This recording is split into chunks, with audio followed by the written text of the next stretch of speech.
Salut à tous, bon, j'espère que ça va bien en cette période de confinement. Moi ça va très bien.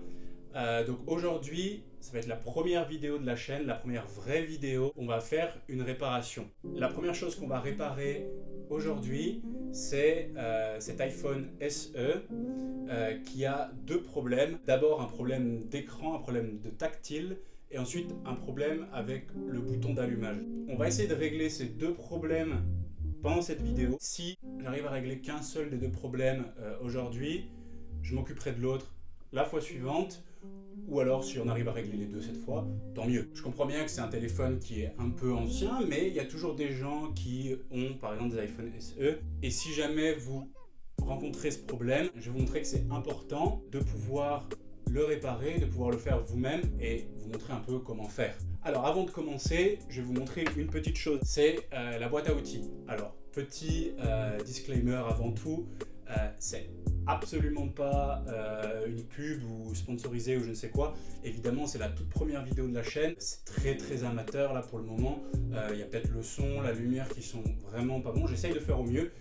Mais là je vais vous montrer quelque chose qui peut être intéressant pour vos réparations si vous voulez le faire. Donc je ne sais pas si on arrive bien à voir à la caméra, ça s'appelle iFixit. Je mettrai dans la description. Vous avez plein d'outils différents.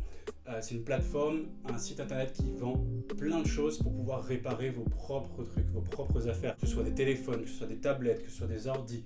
Vous pouvez à peu près tout faire. Et ils vendent beaucoup de pièces détachées, beaucoup d'outils.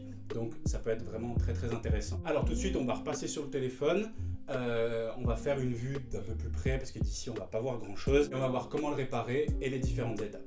Alors comme je le disais, cet iPhone a deux problèmes. D'abord, le premier problème, mais le problème le moins dérangeant, on va dire, c'est le bouton d'allumage. Donc, vous pouvez voir le bouton d'allumage qui est là. Quand j'appuie dessus, vous voyez, il se passe rien. L'écran s'éteint pas, l'écran se rallume pas. Il se passe rien du tout.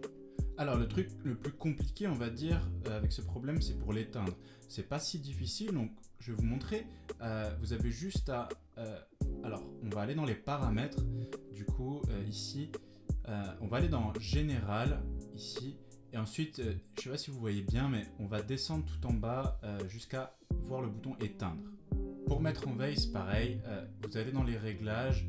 Et puis, il me semble que c'est dans affichage, ouais, voilà, c'est ça. Et vous pouvez régler le temps que l'iPhone va rester allumé. Donc ici, par exemple, 30 secondes. Et il s'éteindra automatiquement au bout de 30 secondes. Bon, cette méthode a un problème, c'est que ça peut rapidement faire baisser la batterie parce que laisser le téléphone allumé toujours 30 secondes, ça peut être dérangeant. Le deuxième problème, vous allez le voir rapidement, c'est un problème de tactile. Donc voilà, là, je vous montre rapidement. Bon, l'application c'est ouverte, mais de tout ce côté droit, voilà, là sur Facebook, vous voyez, ça s'allume. Là, par exemple, WhatsApp, c'est pareil, j'arrive à l'ouvrir. Mais par exemple, les contacts ici, vous voyez, j'y arrive pas. En fait, toute cette partie-là est, on va dire, bloquée. Le tactile ne fonctionne plus. Donc là, paramètres, bon, des fois ça s'ouvre, des fois ça s'ouvre pas. Mais la plupart du temps, ça va pas s'ouvrir, les contacts. Et vous voyez que j'appuie vraiment plusieurs fois. Et ça marche pas du tout. Un autre exemple concret, là, vous voyez que j'appuie sur ces touches-là. Pour le coup, là, le P, j'appuie dessus et vous voyez, ça fonctionne pas. C'est pas parce que j'ai des gros doigts, hein, évidemment, vous en doutez. Je fais la même chose sur le O, c'est pareil. Vous voyez, j'appuie, même chose pour le M, par exemple, alors que toutes les autres touches fonctionnent. Là, retour, ça fonctionne pas. Et c'est la même chose pour annuler, par exemple. Donc c'est très embêtant parce que si je veux écrire quelque chose, vous voyez, je le tiens comme ça, je suis obligé de le retourner pour que, par exemple, là, le P devienne accessible. Vous voyez, là, ça écrit, ça fonctionne. Même chose pour le M. Mais je ne peux pas accéder à la barre en haut. Donc, si jamais je veux accéder à la barre qui est en haut, il faut que je le retourne dans ce sens-là. Et c'est très fastidieux. Alors, avant de passer à la suite, ensemble, on va faire un petit diagnostic, voir pourquoi là, le tactile ne fonctionne pas, et également pourquoi le bouton d'allumage ne fonctionne pas. Alors, quel peut être le problème? Pour le bouton d'allumage, il peut y avoir deux options. D'abord, ça peut être juste une mauvaise connexion. C'est facile à réparer, ça peut se faire assez rapidement. Ensuite, ça c'est un peu plus grave, ça peut être carrément le câble qui va relier le bouton d'allumage au téléphone qui peut être un peu endommagé. Et dans ce cas-là, il faut racheter un câble et le réinstaller. Ça coûte pas très cher. ça se fait, mais j'en ai pas actuellement, donc si c'est ce problème-là, je pourrais malheureusement pas le réparer aujourd'hui. J'espère juste que c'est juste une mauvaise connexion et que ça sera très facilement. Pour l'écran, il y a deux solutions. Bon, des fois ça marche, hein, vous voyez, mais faut insister quand même. C'est pas le téléphone qui est lent. Si je vais par exemple dans l'appareil photo, vous voyez que ça y va tout de suite. Mais parfois, bon, ici, vous voyez, parfois ça fonctionne, parfois ça fonctionne pas.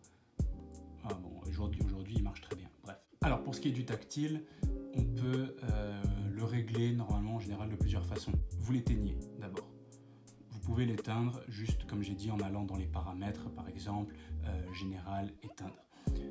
Soit vous faites un arrêt forcé. Un arrêt forcé, on appuie sur le bouton d'allumage et le bouton d'accueil en même temps pendant à peu près 10 secondes, 5 à 10 secondes. Le téléphone va s'éteindre et vous aurez un logo Apple qui va apparaître sur l'écran noir et ça va en gros reset le téléphone, mais attention, rassurez-vous, ça va pas effacer des données. Alors un arrêt forcé, c'est pas une science exacte, ça va pas forcément marcher, donc ça peut être un autre problème, par exemple une mauvaise connexion avec les câbles de l'écran. C'est souvent dû à une chute, c'est le cas de ce téléphone, celui-là il est tombé par terre, donc c'est peut-être un câble qui s'est un peu décroché. On espère que c'est ça parce que c'est un problème relativement facile à régler. Alors, première chose qu'on va faire, évidemment, c'est d'éteindre le téléphone. Donc là, vu que le bouton d'allumage ne fonctionne plus, ce que je vais faire la méthode que je préconisais juste avant et la meilleure méthode possible. On va tout simplement aller dans Général et on va éteindre le téléphone. Voilà. Donc voilà, une fois qu'il est éteint, ce qu'on va faire, c'est qu'on va prendre du coup les outils pour l'ouvrir. Pour que vous vous rendiez compte à quel point certains trucs sont petits, voilà, regardez là, c'est l'embout du tournevis dont on a besoin. C'est vraiment petit, c'est même difficile de faire le focus à la caméra, enfin voilà, c'est très petit. Alors, on va commencer par dévisser les deux vis, donc une ici et une là. C'est des très petites vis avec un tournevis un peu spécial et qu'on va devoir commencer par dévisser maintenant. Avant de continuer, une toute petite chose. Ayez toujours à portée de main, voilà, un récipient comme celui-là, un plateau avec des trous, c'est idéal. Parce que vous voyez là, ça c'était pas une petite poussière, c'était une des vis. Vous voyez, c'est vraiment petit, on peut facilement les perdre, c'est minuscule. Donc faites bien attention, mettez-les quelque part pour ne pas les perdre, c'est super important. Maintenant, si on a de la chance, l'écran va s'enlever assez facilement après les vis et on va pouvoir utiliser différents outils, comme celui-ci par exemple, ou encore celui-là qui va vous permettre de vous glisser sous l'écran et de le retirer du reste du boîtier. On va avoir aussi cette petite carte qui est assez fine et qui va avoir le même effet, c'est-à-dire se glisser sous l'écran pour le retirer aussi du boîtier. Et on va aussi avoir cette ventouse qu'on va en général placer voilà, à cet endroit du téléphone pour faire un peu pression et pour soulever le téléphone, pour soulever l'écran du boîtier et permettre une meilleure prise. Maintenant, très important, alors le bouton Home là, ça va être très important, vous savez tous ce que c'est. Ici, celui-là il a Touch ID.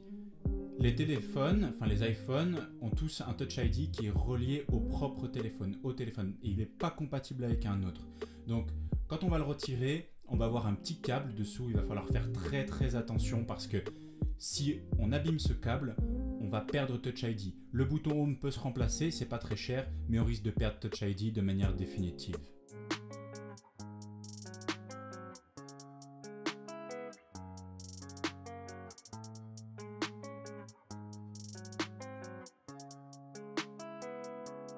Ok, alors voilà, là on a réussi à en placer un. Donc on va essayer de faire un peu le levier tout autour en utilisant un deuxième, voilà. Pourquoi pas aussi un troisième, hein, vous pouvez en utiliser autant que vous voulez. Voilà, alors je me pose un peu en voie de fond en attendant d'avancer un peu dans le démontage. Je vous m'en avance rapide parce que honnêtement on va pas se le cacher, c'est un processus qui est un petit peu chiant quand même à regarder comme ça. Donc voilà, je le mets en avance rapide, vous pouvez voir un peu ce que je fais, j'utilise voilà, les différents outils là, que j'ai à disposition, la petite ventouse pour soulever un peu, voilà, on essaye de faire un peu le levier avec tout ce qu'on peut ici, avec cet outil par exemple là que vous voyez, En fait, on va essayer justement de déconnecter les barrettes qui sont encastrées, on va dire, à l'intérieur du châssis, à l'intérieur du boîtier. Et voilà, essayer de faire un peu le levier et de les retirer. De toute façon, vous allez entendre un bruit bien distinctif à chaque fois que vous en décrocherez une ou plusieurs. Hein. Donc voilà, vous voyez là, on essaye de faire un peu le levier à chaque fois. Et puis petit à petit, on y arrive. Bon, on a réussi à enlever toutes les encoches. Maintenant, comme vous pouvez peut-être le voir, il y a un petit câble. Juste là, on le voit un petit peu. Donc c'est le câble qui relie le bouton Home au reste du téléphone. Donc ce qu'on va faire, c'est qu'on va enlever une petite plaque, là, je ne sais pas si vous la voyez, qui est juste là, on la voit un peu. Donc on va enlever ça. Alors là, du coup, je me pose aussi en petite voix, un peu à la Fred et Jamy. Voilà, ici, vous pouvez prendre une petite pince pour enlever la petite plaquette. Aucun problème. On va essayer de l'enlever, il faut forcer un petit peu. Voilà, donc là, on l'a enlevé. Et on a aussi déconnecté le câble en même temps, donc on n'a pas une étape supplémentaire à faire, mais ensuite on va déconnecter le câble. Alors maintenant, passage important, donc je vais vous montrer là, vous allez peut-être voir deux vis, donc il y en a une ici et une là. En fait, c'est les vis qui recouvrent la plaquette de la batterie. C'est super important de déconnecter la batterie à ce moment-là, parce qu'on veut éviter toutes sortes de court-circuits. Il faut enlever tout le courant qu'il pourrait y avoir dans le téléphone, qui pourrait causer un court-circuit en débranchant, en rebranchant les câbles de l'écran, donc c'est super important. Voie de fond, une nouvelle fois, je mets en accéléré pour le dévissage, ça sert pas à grand chose de le montrer complètement, et ensuite là vous voyez, donc on va retirer la plaquette avec une pince. Alors là vous voyez, donc j'essaye de, hop, voilà, allez, hop, de déconnecter en fait le connecteur de la batterie. Donc j'utilise une sorte de spatule en plastique. Surtout voilà, un truc en plastique, évitez les trucs en métal pour les connecteurs, ça pourrait, une mauvaise connexion électrique, un court-circuit, il faut faire attention et mettre toutes les chances de son côté. Alors à cet endroit, vous avez une vis là, une deuxième vis là, une troisième là et la dernière, une quatrième ici. En fait, c'est les vis qui maintiennent la plaque, voilà, des connecteurs de l'écran, des câbles. Donc en fait, un petit poil. Donc voilà, ce qu'on va vouloir faire, c'est retirer cette plaque et ensuite pouvoir déconnecter les câbles. On va faire ça parce qu'on imagine que le téléphone il a une mauvaise connexion après une chute. Donc ce qu'on va faire, c'est les déconnecter, les nettoyer un petit peu, pourquoi pas, et les reconnecter ensuite, voir si ça résout le problème. Si ça résout pas le problème, c'est que c'est sûrement un problème d'écran, et là il faudra changer l'écran que je n'ai pas actuellement, donc ça on verra par la suite. Hey salut, c'est la voix off. Alors bon, évidemment hein, je vais vous épargner la partie de dévissage, je la mets en accéléré là. Voilà, c'est pas la partie la plus intéressante on va dire. Toujours hein, des tournevis un peu particuliers. Bon là c'est du cruciforme mais c'est vraiment très petit. J'insiste encore une fois, ayez toujours un petit récipient pour mettre vos vis. Faut surtout pas les perdre, c'est vraiment important. Si vous en perdez une ou deux, ça peut être vraiment très compliqué. Ensuite là donc on va prendre une petite pince pour enlever la plaquette. Et vous allez avoir là maintenant des connecteurs qui sont à jour. Voilà, un connecteur pour la caméra que vous avez ici. Prenez toujours un outil en plastique, hein, il ne faut rien endommager. Et ensuite là, deux connecteurs, un connecteur pour le tactile et voilà, un connecteur pour le LCD. Une fois débranché, vous arrivez facilement à sortir l'écran du téléphone. De retour, alors je vous ai épargné la partie nettoyage des petits capteurs. Hein. Une fois qu'on l'a débranché, voilà, je vais le rebrancher là. Un peu, voilà, allez-y, vous pouvez y aller avec vos doigts. Il n'y a aucun souci, il n'y a pas de risque de s'électrocuter, vous pouvez y aller comme ça. Donc là, on va juste reconnecter, remettre chaque capteur à sa place et voir si ça a réglé le problème. Une fois qu'on a remis les connecteurs de l'écran, là, ce que je vais faire, c'est voilà, essayer de remettre le capteur du Touch ID. Il est un peu compliqué à mettre, mais on va s'en sortir. Bon, on a tout reconnecté, voilà, on va essayer de le rallumer. Et évidemment ça marche pas, je suis un gros mongol, le bouton d'allumage fonctionne pas. Je vais chercher un chargeur, on va pouvoir l'allumer comme ça, à tout de suite. Bon, on a notre chargeur, on va du coup le brancher. Ne vous inquiétez pas pour l'écran qui se balade un peu, hein, c'est normal, on l'a pas replacé entièrement et c'est pas ça qui va causer le problème. Donc hop, on rebranche et on va attendre d'avoir un logo Apple. Donc parfait, on a la pomme, ça veut dire qu'on n'a pas causé de problème, que le téléphone marche toujours, hein. C'est un bon signe en général. On va attendre qu'il s'allume et puis on va voir si ça a réparé.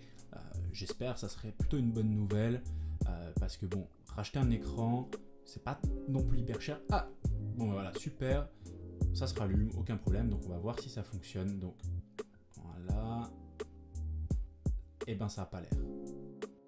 Et en appuyant sur les boutons P et M, ça fonctionne pas non plus, donc ça n'a pas réglé le problème. Bon, du coup j'ai rééteint le téléphone, voilà, là je redéconnecte les trucs, on va redéconnecter la batterie. Finalement, bon, c'est pas ce genre de réparation qui va résoudre ce problème, c'est sûrement un peu plus complexe, c'est sûrement l'écran. On va voir tout ça dans une petite conclusion juste après là, et puis discuter un peu rapidement, voir ce qui va se passer avec ce téléphone et cet écran. Pour terminer, donc on va revenir sur ce qu'on a un peu fait rapidement là sur ce téléphone. Je vais prévenir avant, on n'a pas pu faire grand chose pour le coup, vous l'avez vu, ça sera pour une prochaine vidéo. Cette vidéo a déjà beaucoup trop duré pour ce que c'est évidemment. Bon, c'était important quand même de vous montrer ces petites choses qui sont importantes pour moi et qui sont importantes pour vous aussi si vous voulez faire ces étapes et que vous ne savez pas encore comment faire.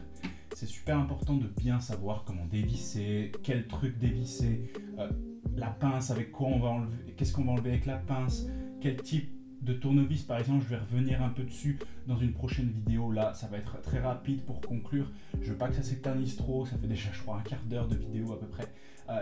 Voilà, on a fait juste un diagnostic et un tutoriel de démontage de l'écran et d'ouverture du téléphone, on va dire. On peut pas faire plus parce que sinon la vidéo va durer 1 heure, voire beaucoup plus. Donc dans les prochaines vidéos qui viendront, normalement il devrait y en avoir 2 supplémentaires sur ce téléphone, sur cet iPhone SE. Donc une vidéo où on va réparer le bouton d'accueil, le bouton d'allumage, et une deuxième vidéo où on va s'occuper du téléphone, de l'écran, du tactile, parce qu'il ne fonctionne toujours pas. Voilà, là c'était la première vidéo un peu tutoriel, on va dire, sur le démontage. Malheureusement, je ne peux pas mettre, par exemple, la réparation du bouton ou de l'écran, parce que, bon, bah, pour l'écran, pour le coup, j'en ai pas de rechange pour le moment. Et le bouton d'allumage, ça peut se faire, mais ça risquerait d'être un peu long. J'ai pas envie d'avoir une vidéo d'1 heure. Je préfère avoir une vidéo là d'une vingtaine de minutes, un peu moins, pour la première fois, pour vous montrer quelque chose. J'ai vraiment envie que vous fassiez une chose pour moi, c'est mettre des choses dans les commentaires, me dire s'il y a des choses qui vont pas. Je sais qu'il y a un truc qui va pas, peut-être même 2 surtout, c'est le son et la lumière. Voilà, je fais avec ce que j'ai. La lumière, je suis vraiment désolé pour les plans en rapproché. Pour les plans en rapproché, il y avait des lumières parfois un peu plus claires, parfois un peu plus jaunâtres. C'est sûrement dû à la couleur de la table et aux qualités des lumières que j'ai autour de moi. C'est pas fou, mais malheureusement, je fais du mieux que je peux. Donc j'espère que ça vous plaira quand même, j'espère que vous aurez appris des choses ici. En tout cas, j'espère que vous aurez aimé la vidéo, que vous aurez aimé le concept. Et je vous attends pour la prochaine vidéo. Sur ce, à plus tard.